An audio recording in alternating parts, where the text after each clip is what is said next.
The term spiritual experience is thrown around a lot these days in our modern, technologically advanced, rapidly moving society. What is a spiritual experience for some is not necessarily the same for everyone else. What is a spiritual experience exactly? Oftentimes, we don't know one when we see it. When we hear it, we're not even sure it will happen, but it does, and it will happen to you.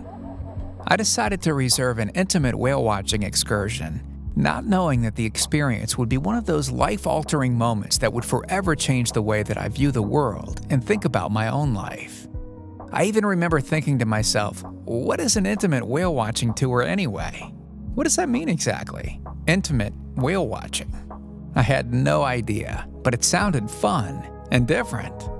On the way out to look for whales in our Zodiac boat, I listened to the description of whale migration given by our federally licensed guide, who also mentioned that we would drop hydrophones into the water, listen to the whales singing, and possibly, ever so gently, get almost close enough to touch.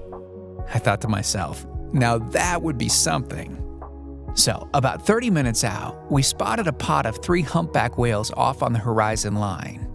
Cautiously approaching them, our captain told us, "Now, watch for the footprints in the ocean," meaning that when the whales surface to take a breath, as they dive down and extend their tail out of the water, it leaves what's called a footprint.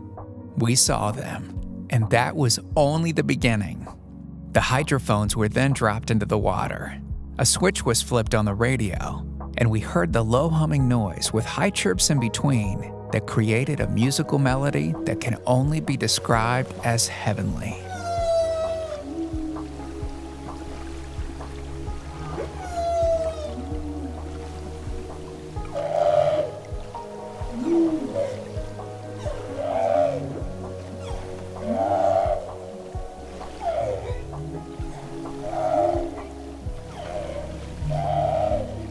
Almost immediately, I felt a calm around me while hearing the humpback whale's song and witnessing them spout out fountains of water, go below the surface, dive down, blending into the deep blue vastness below.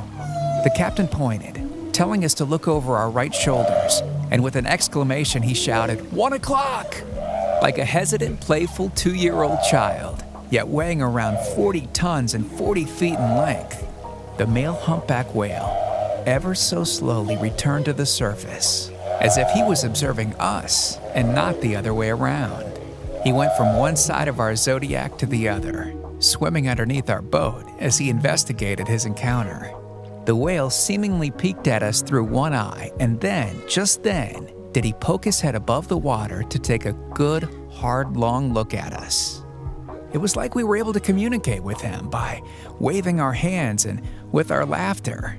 Even more intrigued, the whale put his nose back up, piercing the surface of the water, and gave me the gift of a lifetime.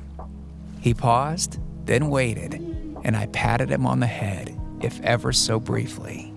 As the other 2 humpback whales waited in the nearby distance, continuing with their singing, our curious whale connected with me in an inexplicable way. Just the right beams of light from the sun reflected my own shadow on the left side of his large body, remaining there as if we were one species, one with the world we both live in, one with all of our natural wonders. And now I understand precisely what an intimate whale-watching tour is at Cabo Expeditions. Now I know what it means to have a spiritual experience. And now I know what it feels like to be touched, and have touched something magical, even heavenly.